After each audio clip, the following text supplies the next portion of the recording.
Welcome to the Collective Memories for Democratic Values project last and final event, the online international conference on digital museum education. My name is András Lőrinc, and as the founder of the Institute for Cultural Relations Policy, I will be the host of today's program, and welcome all viewers who follow us, not only from the countries involved in this project, but also from all around the world, I hope.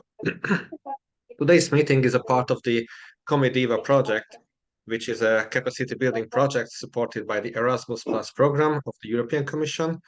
And the CoMeDeVa project was a cooperation between Central European countries and Central Asia, aiming to raise civic awareness and political participation of young people, especially in the post-Soviet and partner countries, but also in the broader sense of all over the world.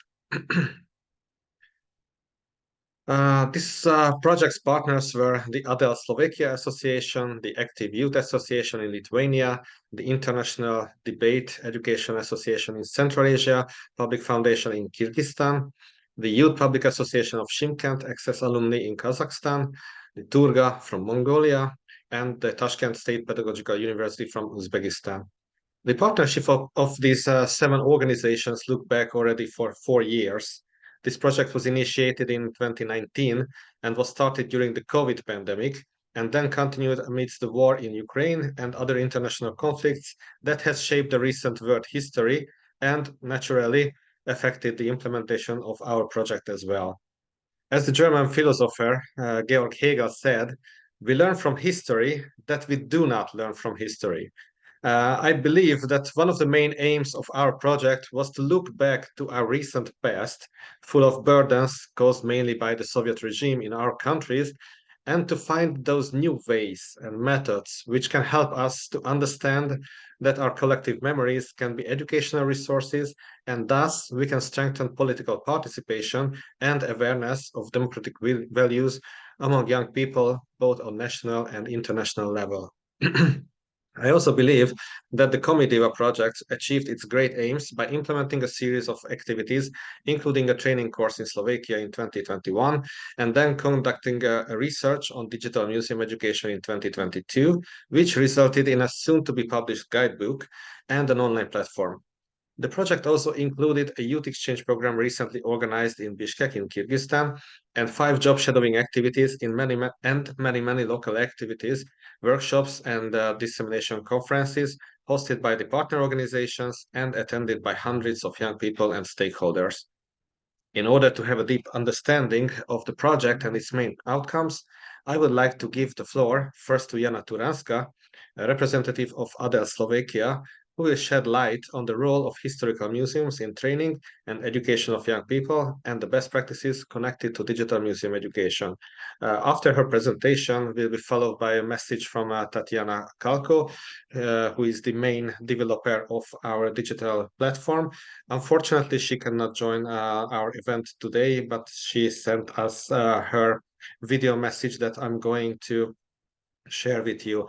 And then we are going to back on the later phases to Jana again, who will share the experiences of the mobility activities conducted during the project.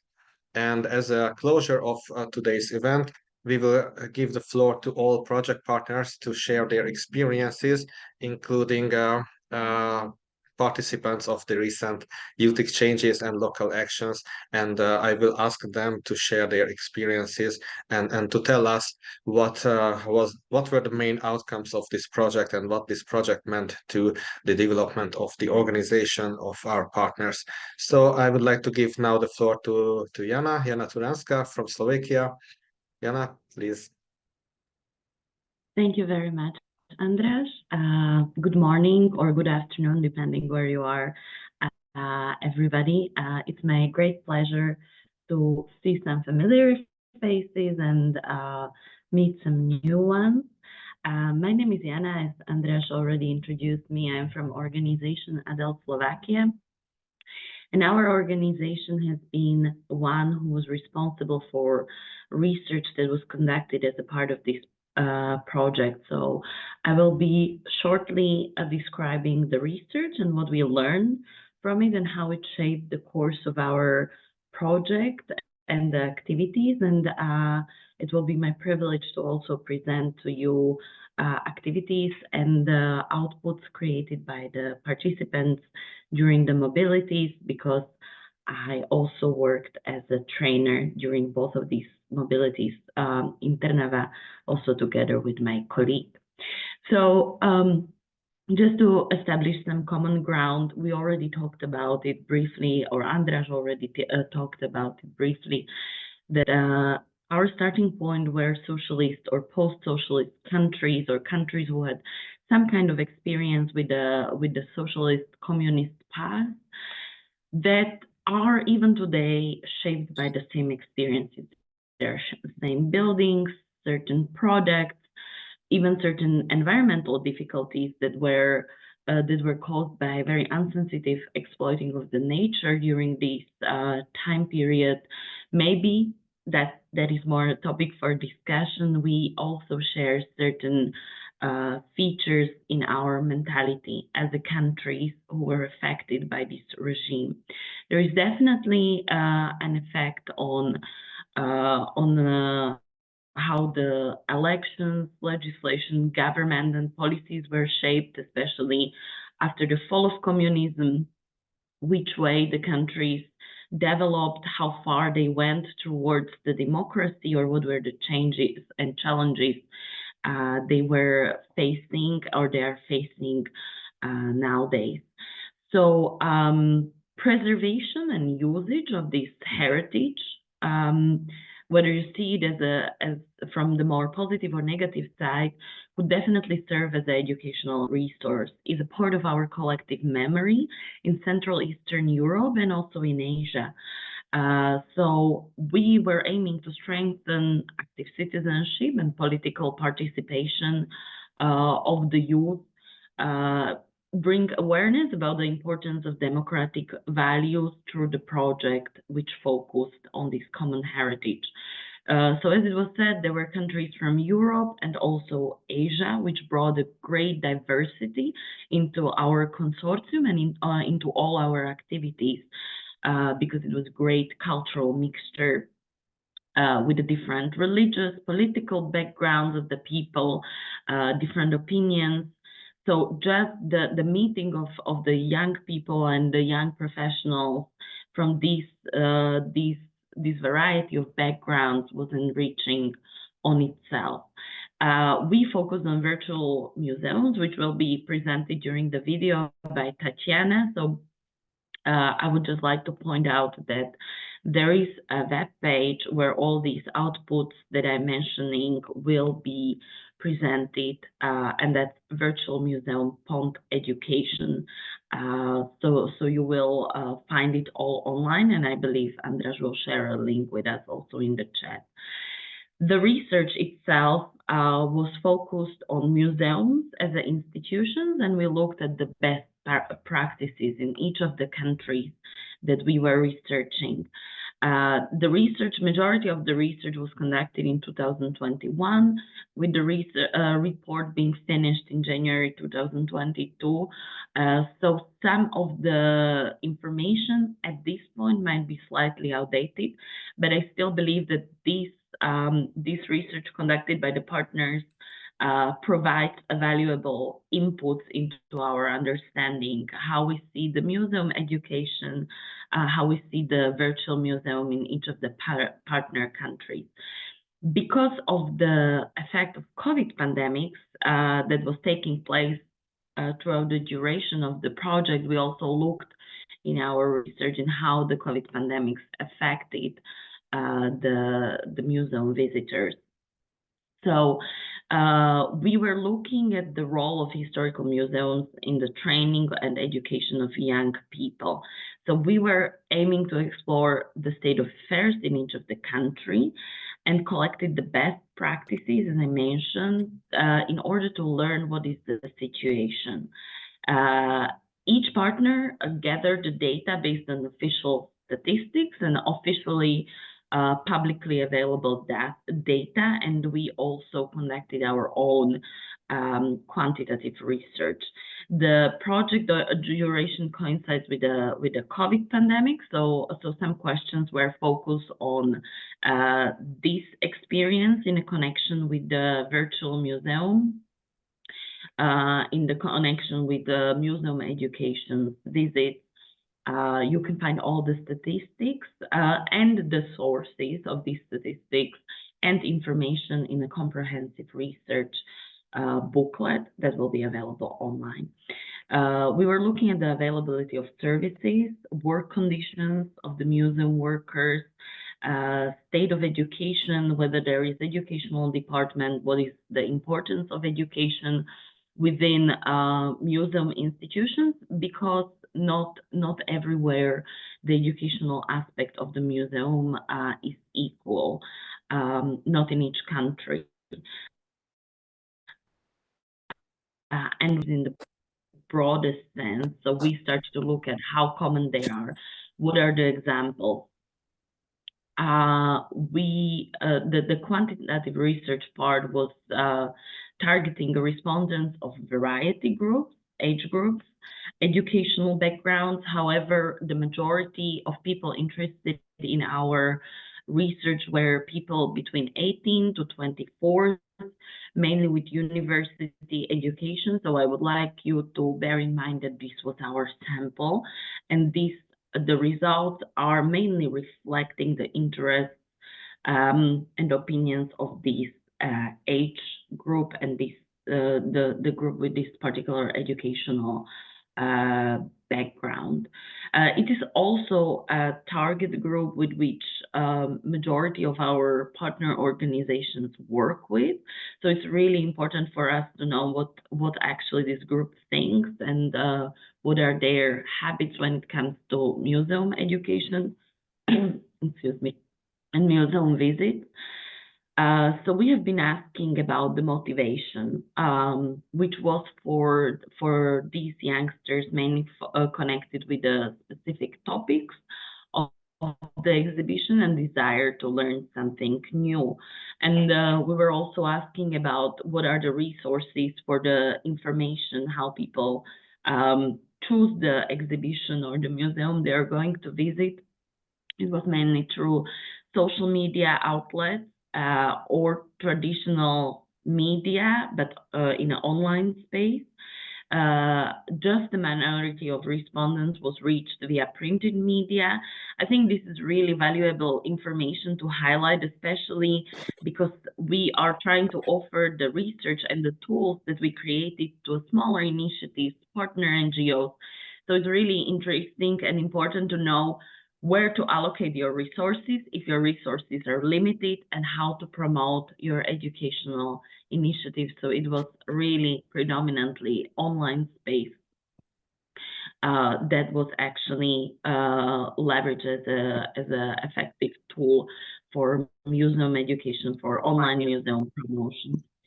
When we were asked about most popular museums, the majority of them was interested in arts and history, but the large group was also interested in science and technology.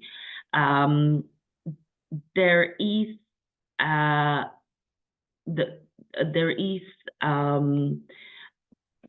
interesting feature of this target group that was visiting the museum 3, 4, or more times throughout the last 12 months when they were asked, which I think is also reflecting that our target group was specifically interested in museums. This is why they fill out the questionnaire. This is why they followed our activities. So from this general overview of what was the group we were working with, let's look at the Soviet period exhibitions and museums focusing on this part of the past.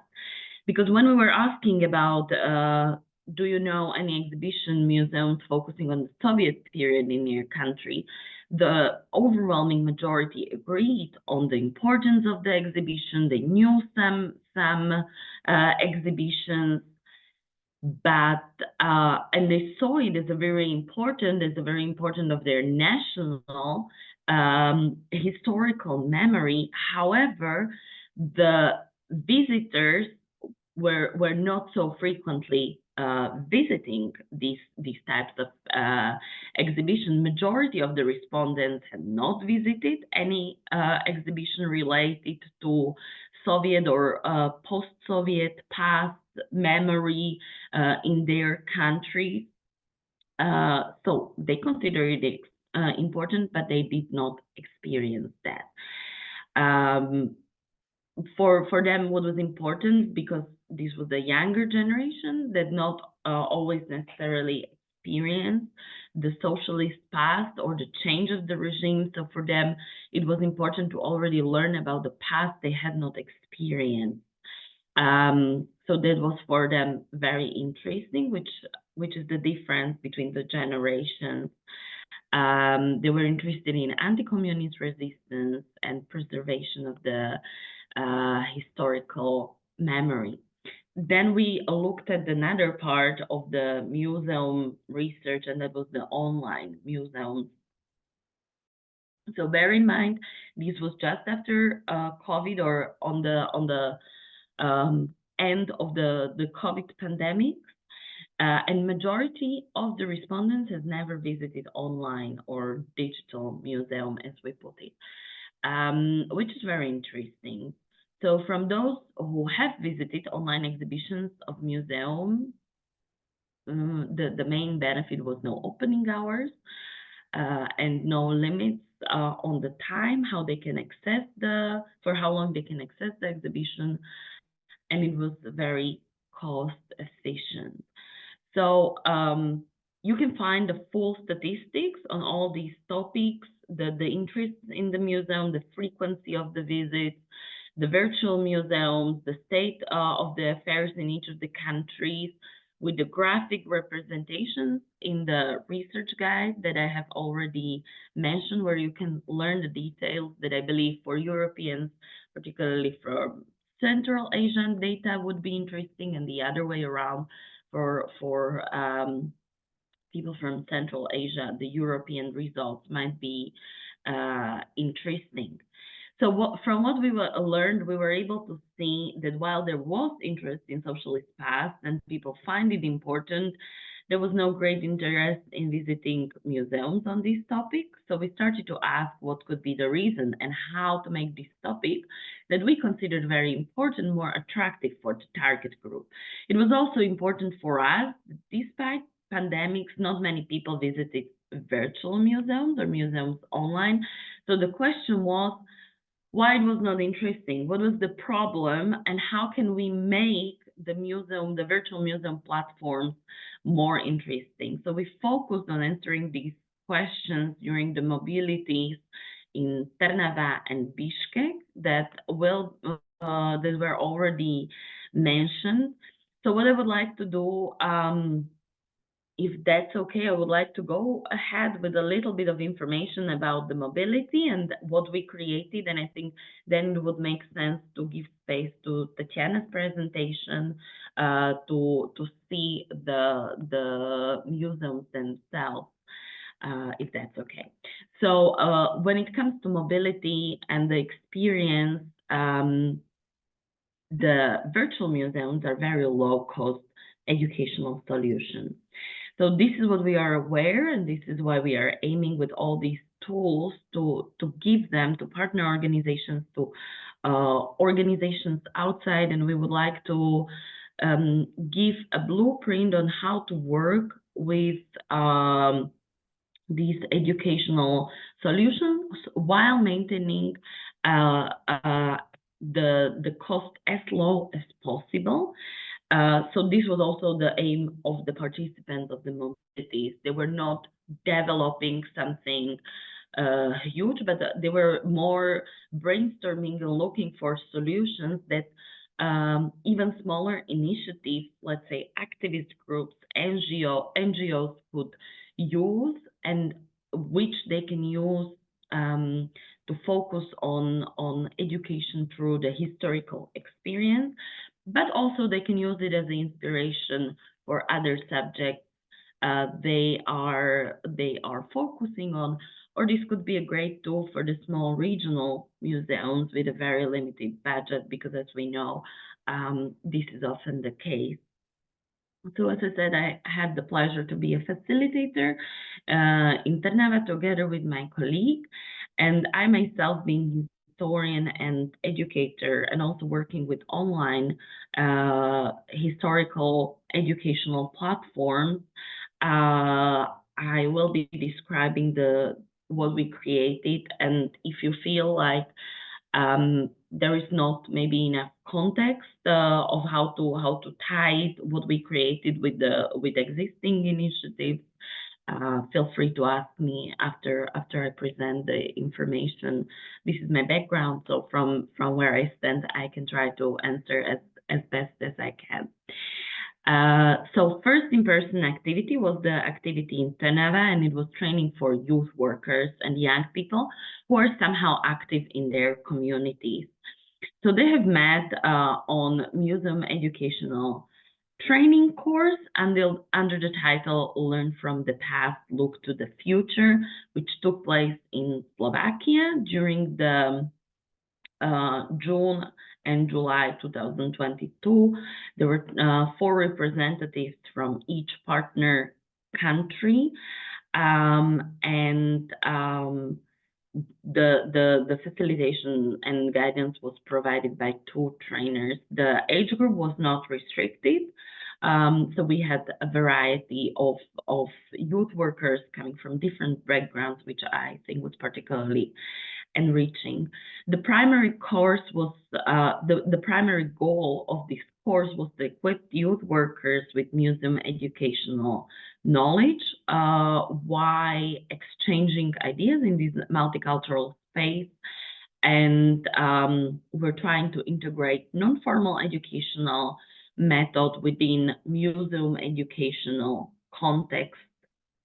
So what was the output of these activities was museum educational program and guide that participants collaboratively created. I would invite you to look at the museum educational program and guide, which also will be placed online. It is right now translated to all the partners' languages, so then it will be available also in your language and also in English on the website. So just to learn a bit more about what participants had been doing. So they have been creating their own takes on virtual museums. They have been creating their own workshops, and they were also, through these activities, collecting the steps how to establish a virtual museum. So the museum educational guide that I just mentioned is basically step-by-step guide, which is quite general, and it aims to inspire you if you would like to work with this topic, but you don't really know how to start, where to start. So there are several ways that are already mentioned. There is a low-cost version where you are using platforms that already exist and you are utilizing them. But there is also a very advanced version where you can use a virtual reality if this is something that you have resources, technical capacity, and so on for. So these guys should serve to the beginners as a starting point. What should be included in the museum education when creating online educational tools? What not to forget? So this could be a checklist, let's say, for you. Since we are active in an NGO sphere, since we have very hands-on approach, and youth workers also the organizations are working with the young group, we do not leave things just online. We did not put focus on just putting it out there, creating the best possible virtual museums, but we were focusing on giving also examples of the workshops. So you will find this in the guide, very simple workshops, just step-by-step description, using informal educational tools, which are aiming to teach participants about particular historical events. So you have several examples there, because we believe it's important to engage the visitors. We are with the content that is there with the virtual museum. So this is why the workshops are clearly described that, and they can also serve for teachers as a part of class activities. So there is yet another usage of the virtual museum and the connection, how it could make it could move from virtual space to the physical space, and obviously also serve to an NGO or any other educational organizations, because it is a way different learning experience if you do something yourself or if you are just passively consuming information. And our goal is to learn, to teach, to leave the platform with the knowledge. During the exchange in Bishkek, which took place this year in November, for a week, youth, mainly university students, took place in exchange, and I must admit that it was more of a training. It was quite challenging because of the topic, but luckily the group of young people who was working there, who came together, was extremely passionate about the topic, which made the exchange very easy, learning very easy, and it was a great success. So there were several layers of learning process. There was this intercultural engagement and immersion into post-socialist country, and we could see the impact on how this experience had on virtual museums, because suddenly, when immersed in a space, the participants became more clearly aware about the importance of physical outdoor space. So in comparison to the exchange that took place in Trnava in Slovakia, suddenly they started to create outdoor museums that worked with the outdoor spaces. So they already stepped outside of the framework of traditional museum, and they started to use creativity in a great way, engaging more experience-based learning. So thanks to these, there were several types of museum platform created that could serve you as an inspiration when developing your own platform. And what I would like to highlight here, and this is where all parts of my presentation come together, the participants put very strong importance and focus on interactive elements. They were putting a very strong focus on engagement with the public. So you as a visitor and they as a creator were actively engaging and creating this space where both of the groups could somehow meet, could somehow interact, giving the visitors the possibility to freely navigate the platform instead of being guided, being presented with the information. And we believe that this was exactly the answer of why the traditional museums did not manage to grab attention of this particular target group, because this is what we discovered, as I mentioned in the research in the first place. It was lack of freedom to navigate the platform, lack of interactive and active participation, which made the existing platforms for them less attractive. So we have also created the we have also visited the traditional museums in Bishkek, and I believe that this was a history museum, that this was the experience that again kind of enhanced the awareness about importance of interaction, about the language availability. So this was very important. All the platforms were created in English, so they're available to widest possible audience, so we could experience and we could compare of how the traditional museum and interactive museum work, and in our own interactive museums they were stressed these elements that I believe were missing in traditional museums. And I will conclude just with a short summary of what kind of museums were created. So there was a virtual map created, and I believe that Tatiana's presentation will go more into depth.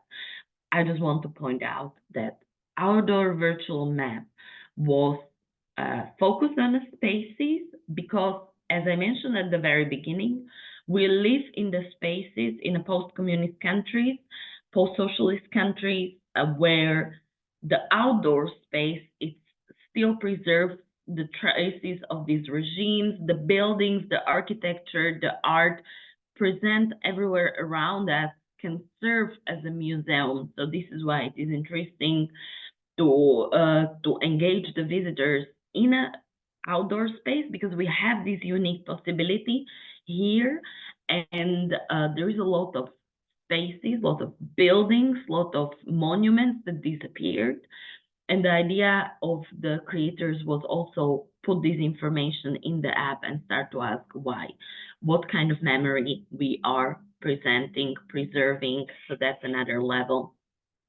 There was immersive interactive experience of every day in Czechoslovakia in particular, which I think is a very great macro historical perspective. So instead of focusing on great big history, focusing on everyday experience, and research actually continuously shows us that this is much more interesting and much more effective tool how to learn about history, because statistics and big histories are overwhelming and people cannot create a connection with them. So coming up with the educational tool, how we can which can engage the visitors with the micro historical, with the everyday experience, it's a very effective way how to teach a history. There was also platform on propaganda created that most importantly had gave the visitors possibility to add content. So this is the interactive part. And I think another great example of interactive elements used were combining personal stories from the past and from the present, which was done by the letters from past. So where creators collected the stories from their family members, and then they put them on one side, and on the other they put their personal stories. Again, you have this aspect of researching family history, which is very attractive. You have the aspect of looking to the history through the personal stories, and I believe this is the way how visitors and also participants learned much more. We saw a great desire to use a mobile technology or technology in general to keep the platforms as interactive as possible.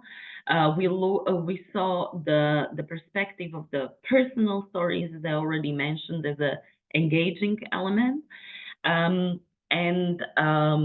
We hope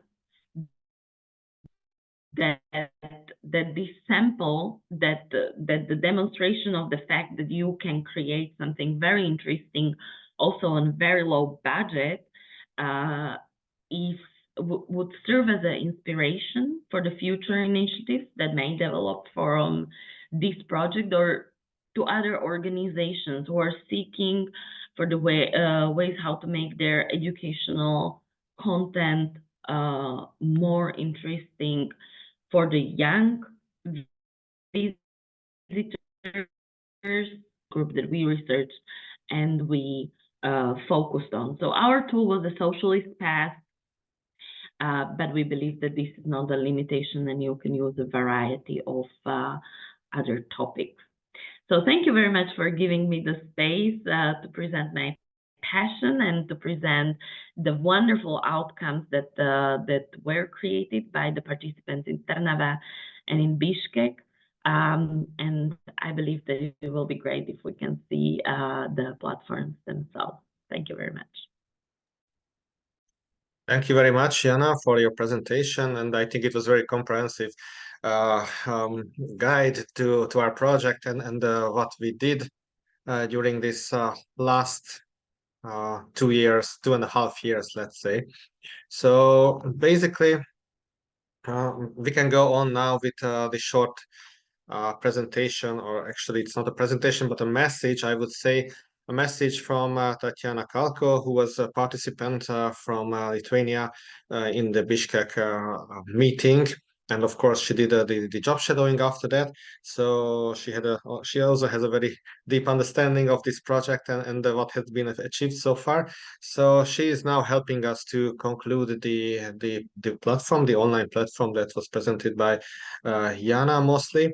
So it will be a short message, only 2 minutes. I will share my screen. It's a video. I hope that the voice will be also audible. If not, I will also just share the link to the website, although it's still under construction. So I would invite you to check back the website very soon, because it will be concluded in the next couple of weeks, and all the information will be uploaded along with the virtual education platform will be done there. So I'm going to share my screen now.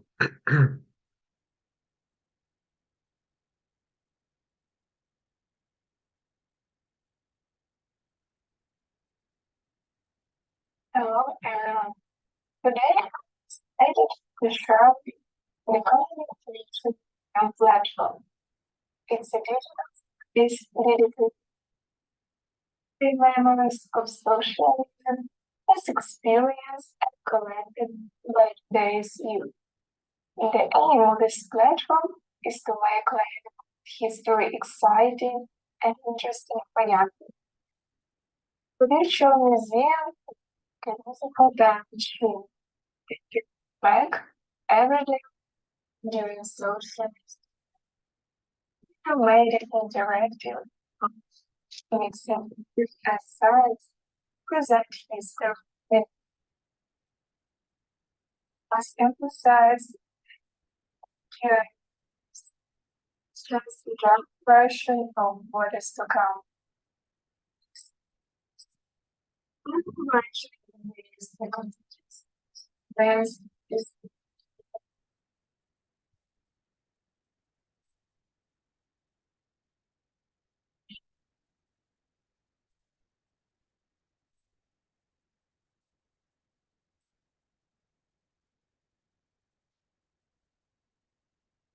accepted. You can count small their review.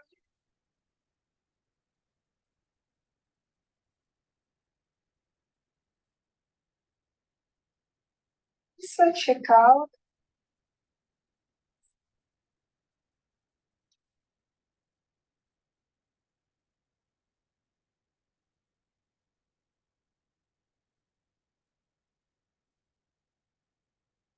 interested. Please press read more. Explore. Thank you. So yes, as I mentioned, it would be a very short message. Currently, Tatiana is on the way home to her country now, finally, after concluding her job shadowing for 2 weeks. So she will have her well-deserved rest maybe for a couple of hours, and then work on the website and to finalize it. And soon, I believe all the partners will share the outcomes of the local activities. Um, I think basically that is what we have right now from the website. But Jana, if you would like to share anything else, because I think you were expecting some deeper guidance to the website. But if there is anything that you would like to share in connection with the platform, or anything else regarding the local activities, then I can give back the floor to you. Otherwise, we can continue with the partners and comments from the partners. Thank you. I think I summarized it for the participants here, so I believe that's sufficient, and I invite also everybody to check it out on the website because I think that's much more interesting than listening to my description. All right, thank you so much. So I think we can go on maybe with the partners, and I already know that there are at least three partners who would like to share their experiences. And I would like to first invite, I hope I will pronounce the name correctly, Burenjargal Nyama from Mongolia, who is going to share her research on youth participation in good governance and transparency. So, Burenjargal, if you are here, then I can give the floor to you.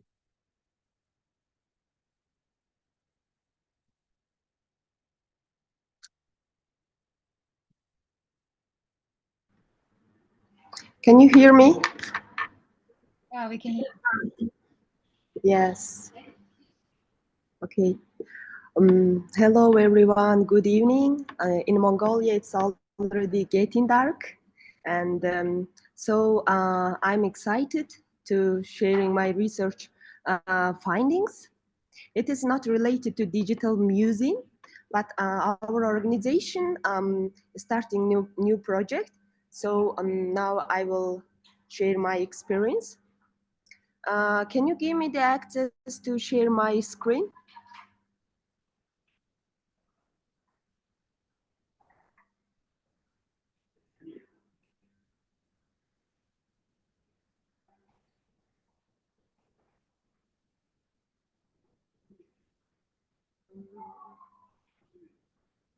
Window.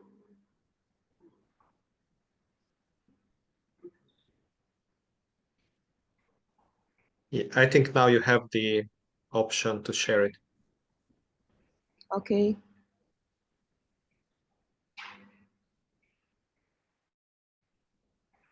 Mm, okay. I cannot. I'm sorry.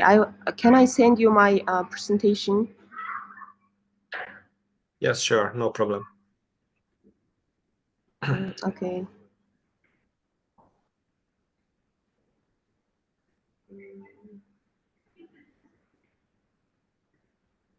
Tata, can you send my presentation to him? Sorry about that.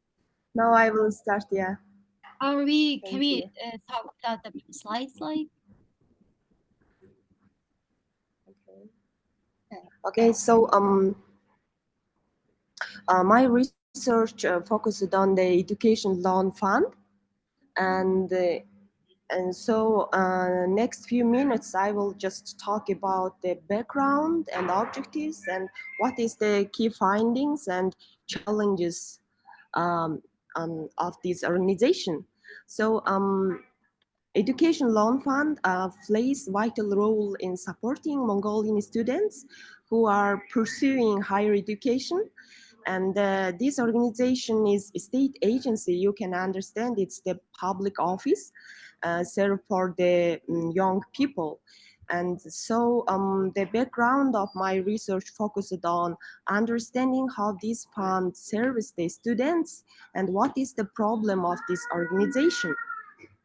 Almost 30 years ago, this state fund for higher education was established, and its main purpose was, okay, sorry, Tata, have you shared my presentation? No, yeah.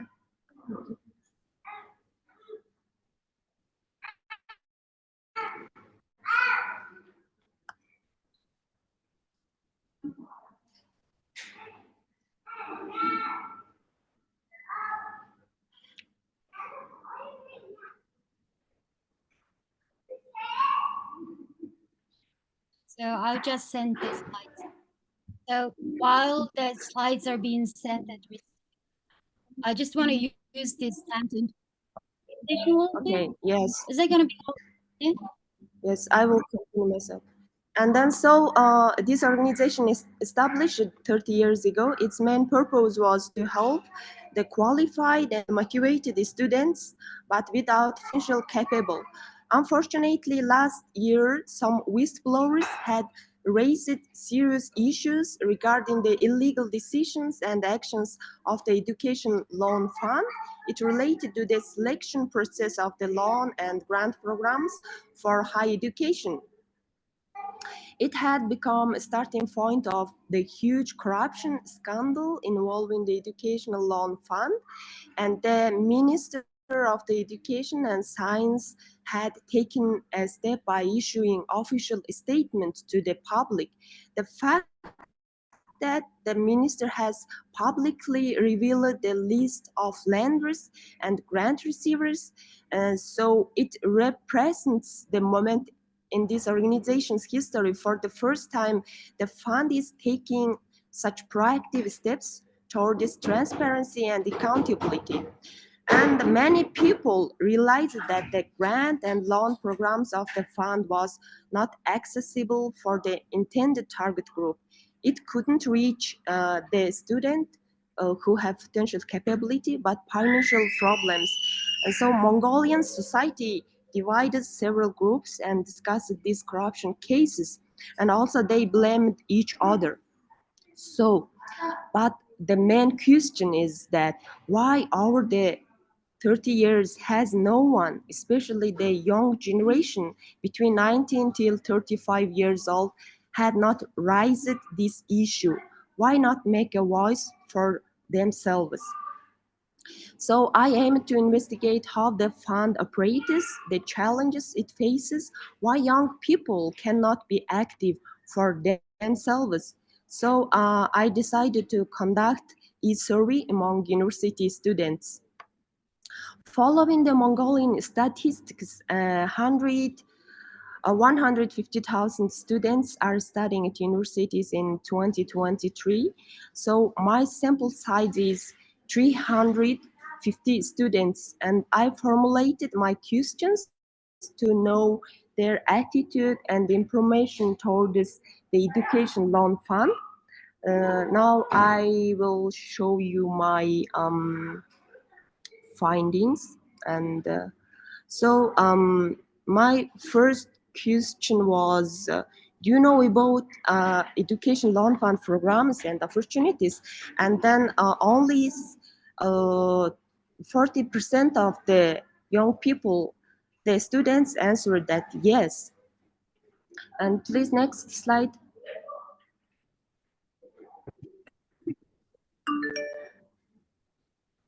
And also I asked that, have you applied to one of those programs? And then, but most of them said no. Almost 99% of the students didn't apply for these programs. And next.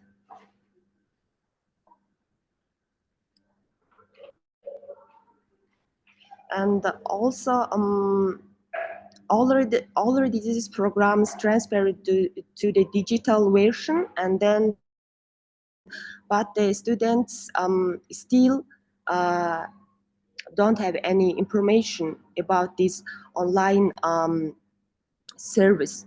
Only 80% of them, no, only 20% of them answered yes, we know this online platform for them. And next slide, please. And also, I asked what is the problem of this organization. They answered that it is the not transparent. The programs are not transparent. And so I concluded that. So I wanted to conclude my findings. This survey showed that these students cannot be provided by information. There is no transparency. They are not active. I already mentioned that, for example, 1% of the survey participants had tried to apply for the Education Loan Fund program, but others just gave up and avoided the complexity and also this problem. So younger generations knows what is wrong However, why is no one asking questions? No one is brave enough to show their opinion. And we know issues very well, but we cannot be active. So we need to change. We have to be brave. If someone 5 or 10 years ago start to share their bad experiences and problems with this state education, loan and grant programs and their own experiences, it could become more transparent. And so now I'm doing individual interviews to improve this research, to find more deep reasons. But the outcomes I have not yet been analyzed, and it would be interesting. So I want to say that this kind of workshops like this, your organization, it's really important to empower young generations and to change their attitude. So thank you. Thank you very much. Andreas, talk about our just for a minute. Sorry, can you please repeat? Oh yeah.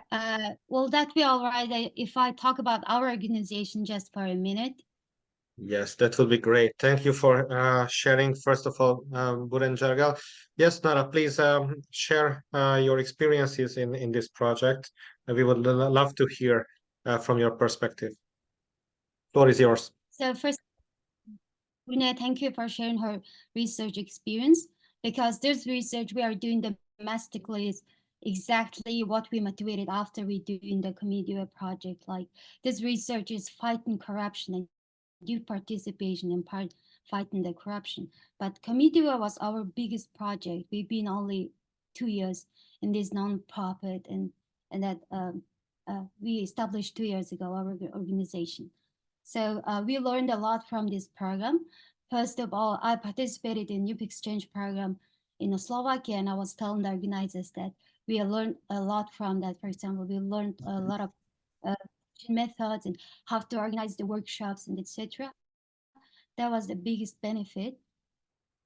And also that the virtual museum is going to be really beneficial for Mongolian students and young people. Then they will travel through the time, and then, well, that's an actually really very brilliant idea, you know, learn about the history while also educating the young people in democratic values and the importance of the individual freedoms. So that's it. And also we're thinking about our next project, as I mentioned earlier, that Jara introduced, is the youth participation in fighting the corruption. So we're thinking about enlarging that domestic project into with the other countries in the Central Asia. So if anyone interested in that project, the improving the transparency, especially in government project, in the fighting the corruption in the education sector, like, feel free to contact us. And thank you so much. Yeah, that's it. Thank you very much, Nara. I think it's a very important initiative. And if you have some further information about your project, you can share in the chat if you have any links or anything else to add. Maybe some of the participants here of this conference would be interested to learn more about it. Thank you very much. As we concluded Mongolia, I think we can move on probably with another partner from Central Asia. Probably Uzbekistan can be the next. And I would like to ask Umid Kulizhanov and Kamila Alimova to have their presentation. So Umid and Kamila, the floor is yours. I think now you can share your screen. Yes.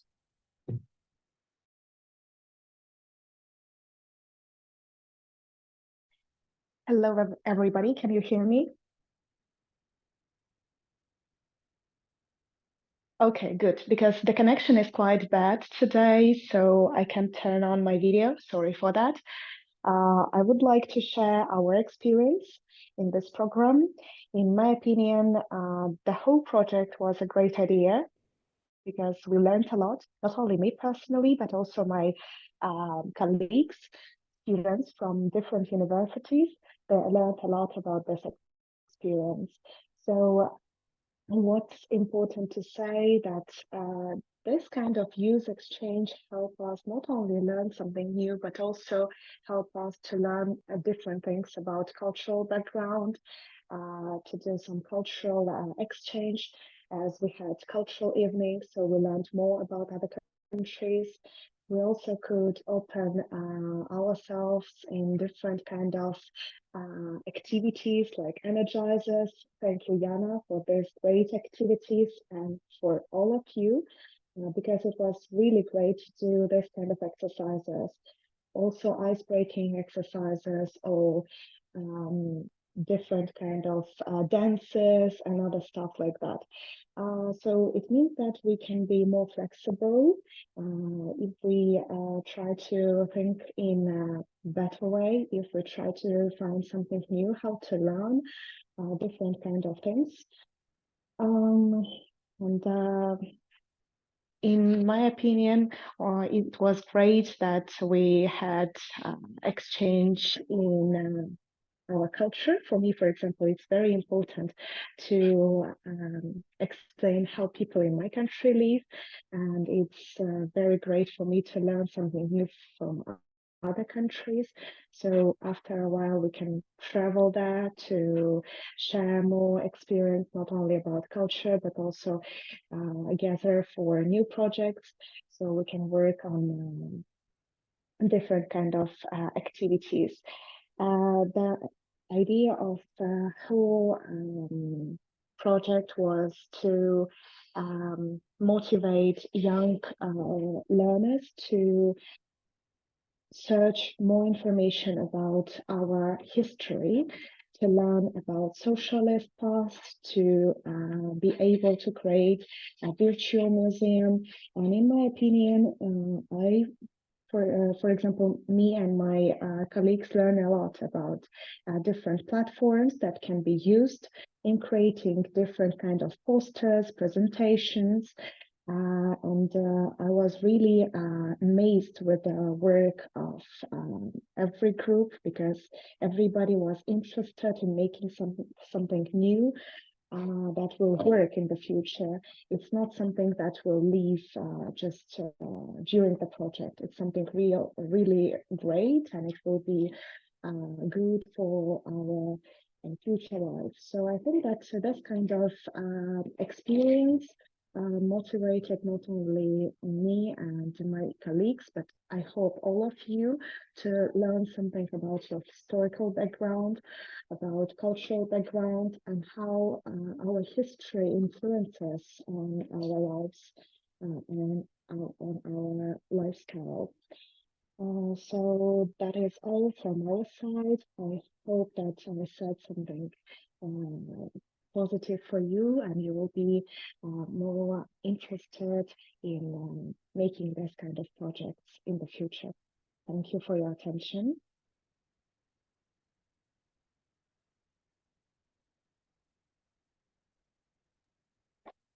Thank you very much for your sharing your insights, Camilla. If Umid would like to share also his experiences or any comments from Uzbekistan, then we can give the floor. Otherwise, if not, we can move on to Kazakhstan. Umid, would you like to? Yes, thank you. Yes, thank you, Andres, and hello to everyone. I would like to mention that from Uzbekistan, in this project originally there was one beneficiary, it's TSPU. And during the project stage, we also included 2 umbrella universities from our network.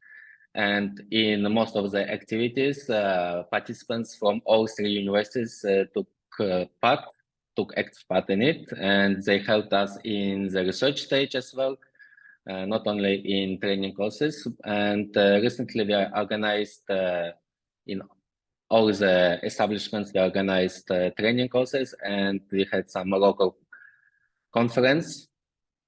And at the moment we are finalizing the translation of the guide that was sent recently. And we also volunteer to help with the website translation when it's necessary, when it's done.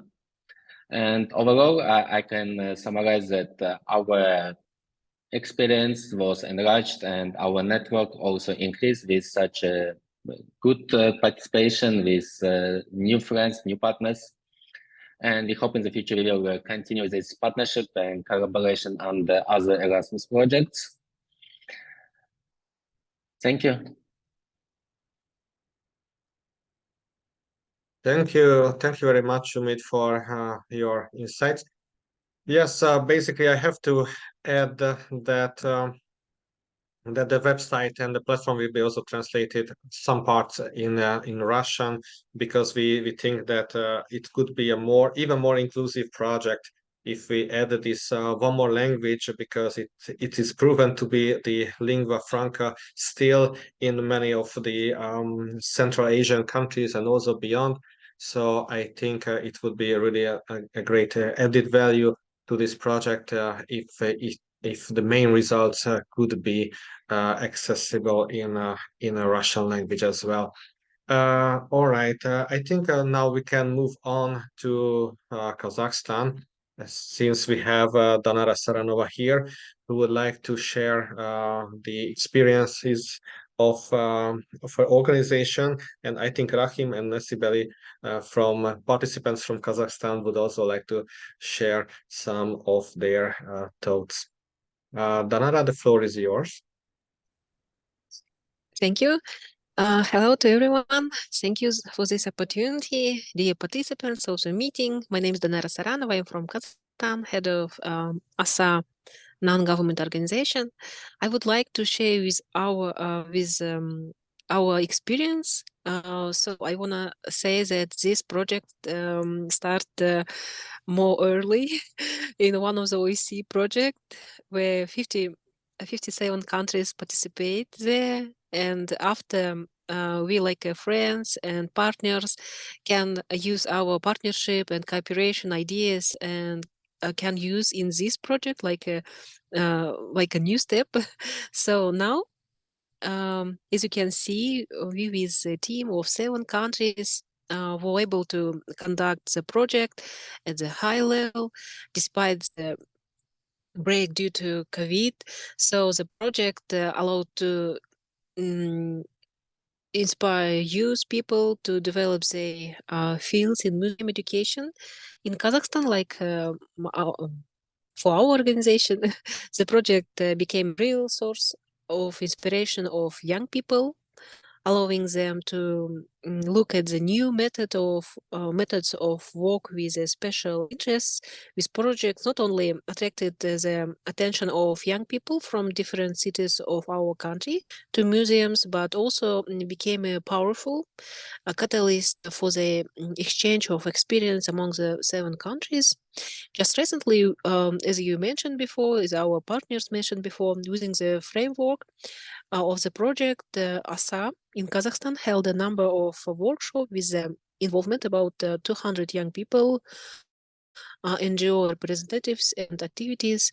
We held an offline conference at the museum, conducted research and people who live in local cities from our country. So through our common work, each of us found not only colleagues, I hope, but also true friends. I hope that this friendship and cooperation will continue to regarding of distance and borders. I wish each to participant not only keep in touch, but also to involve each other in new projects, to be inspired and create together new projects. May this important and international connection become like a solid foundation for our future research and achievements. So again, want to say thank you for this project, and want to say thank you for people who participate right now also. And may our project become a starting point for new steps and practical works in the field of museum education. In our turn, we like ASA NGO, like a team, always open to collaborate on interesting projects. And again, want to say thank you. And our participants from Kazakhstan, Raham and Isabelle also add. So, please.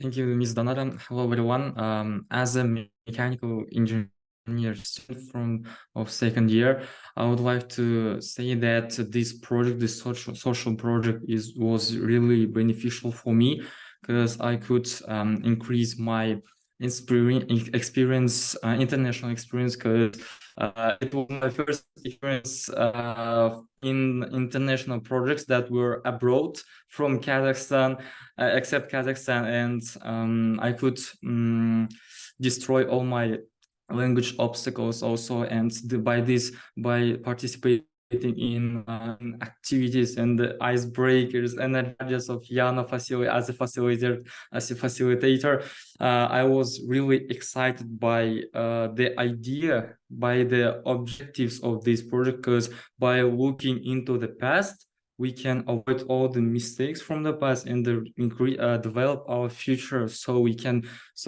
the initial idea that we created from our team was like that. By looking into past, we can develop our future and create ideal community.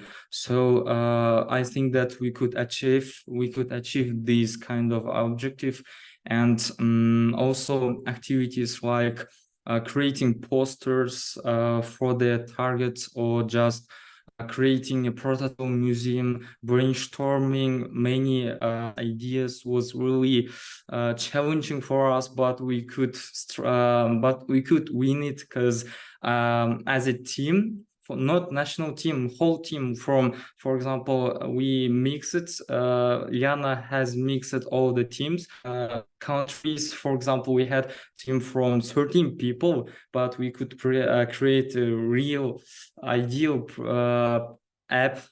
ideal prototype of the app of virtual museum that can be developed further from technical side, and it can be propagated. So it can be propagated in the social networking sites, and I think that this project is really beneficial for for investigating the history, for investigating the sphere of virtual museums, this digitalization. So, and by concluding my words, I want to just thank all the organizers of this project, because it holds really a real huge value.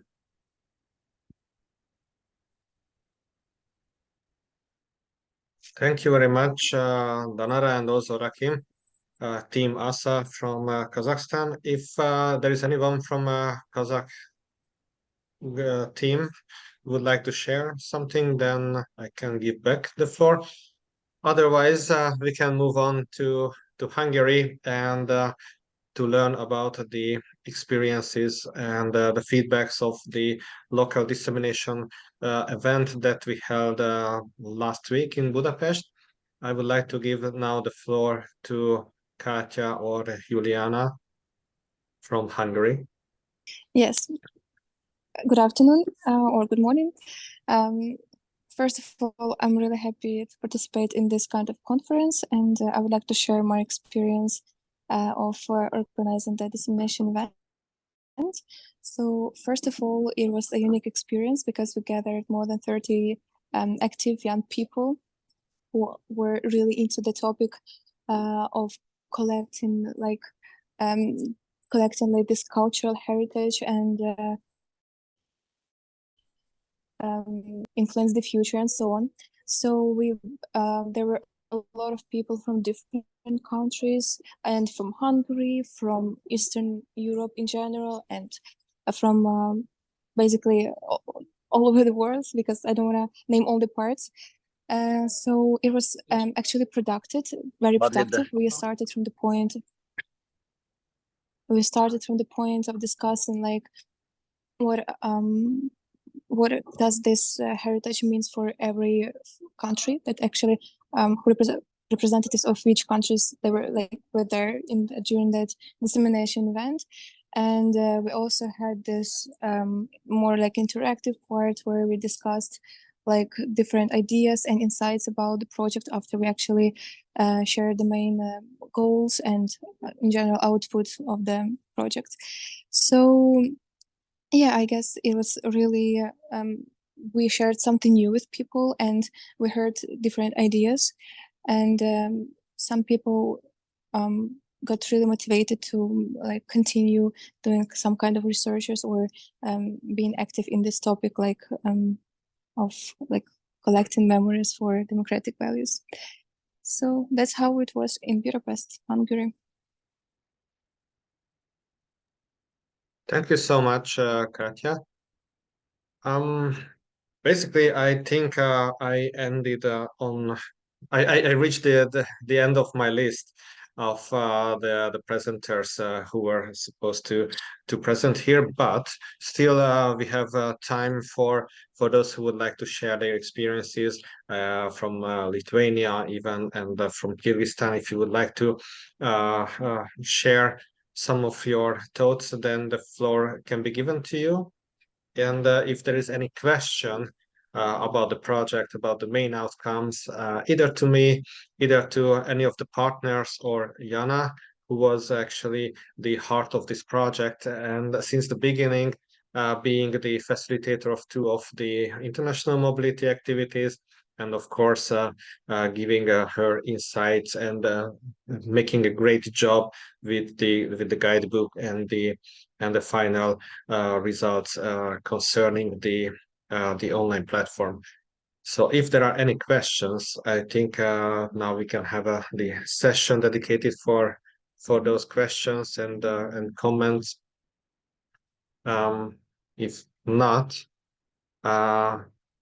then I would just like to remind ourselves that although this is the last moment when we are together in this project, when all these partners are together face to face, although online, and this is the last and final conference of the project, I believe that it's not at the end, because I want to believe that this kind of conference and the whole project with all its activities could serve rather as a starting point for a further cooperation between not just our countries but our whole regions, and to maybe in the future to facilitate some further actions between Central Europe and Central Asia. I think this was the common wish from most of the participants of the mobility activities. And as we heard it during this conference many times, and it was mentioned by Umid, it was mentioned by Katya and Danara as well, that both regions, organizations, all the 7 organizations would be ready and happy to continue some kind of cooperation in the future. And I hope that there could be still some kind of activities within and beyond Erasmus Plus. That was already a great chance for us to meet, but I really hope that in the future the gates of opportunities will open up again from the European Union, and also other organizations, even international organizations such as the Turkey Council, for example, or the Visegrad group will also consider to involve organizations that are based in countries in Asia, especially in Central Asia. I think both of these regions are the engines right now in not just economic but also political development. And I think our project was contributing for that kind of development, in the sense that young generations and young people who were involved in this project would now have a better understanding of the past. And I believe and I really hope that even the greatest philosophers can sometimes make mistakes. And I really hope that Hegel was not right and we can learn from history. And I really believe that such projects as ours could contribute to that kind of understanding, that we would learn from the mistakes, and we would reach only the good achievements to the future. So again, I would like to say thank you for everyone to participate, not just today, but during the whole duration of the project in the last 3 years, since the very beginning. I think our achievements will last for longer, and the outcomes of the project will be very useful for not just the young people and not just the participants of the project, but much beyond the target group of this project. And in the future, those who will visit the website and then read the guidebook could learn more about those methods and those outcomes that could help later for them to understand what how the past can be forgotten, processed, and to be learned from. So thank you very much for your participation, and I wish you to have a nice ending of the year. And I'm really happy to have you all today and also in this project. Thank you very much.